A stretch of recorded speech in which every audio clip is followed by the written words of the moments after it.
A lot of stress is given on the aerosol inhalation while intubating the patient, but once the patient is put on ventilator, what about the expiratory gases which come to ventilator and to outside? Let us think.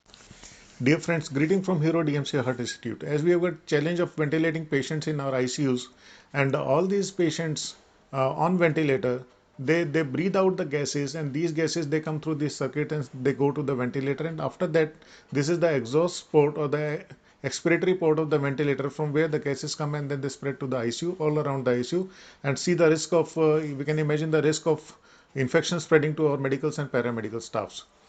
So the concept came that how can we take these gases out of the ICU to the outside world so that the people present they are not infected. We use scavengers in the OT, but same way we have got these sort of suction devices in our ICU which can create a controlled negative suction. So we took a simple water bottle, and this is the port, this is the module from where the gases come out. This is patient end, this is the machine outside end from where the gases come out.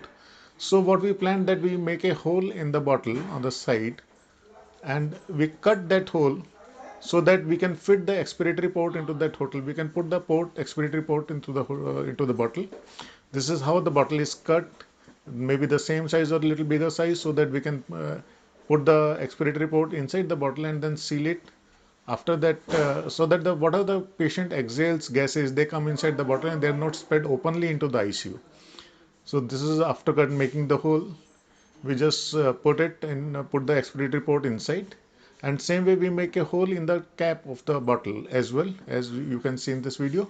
So through this cap we will putting a suction tube in so that it creates a negative suction inside the bottle. So once the gases come into the bottle and they are sucked out through the suction port at the blue end. So this once we have created these holes, we put the device expiratory port around this bottle, and but there is always a risk of excessive negative suction. So to prevent anything going wrong, we create some holes in the tube simply by, you can see, by punching machine we create small holes. Around 8 to 10 holes are made. As you can see, these are the holes we have made in the bottle. So now our bottle is ready, which has got a big hole for the expiratory gases, a hole for the suction in the blue cap, and small holes in case there is excessive negative pressure. So this is how we create our device ready, and then we fix it with the standard tape so that there is no leak at this end.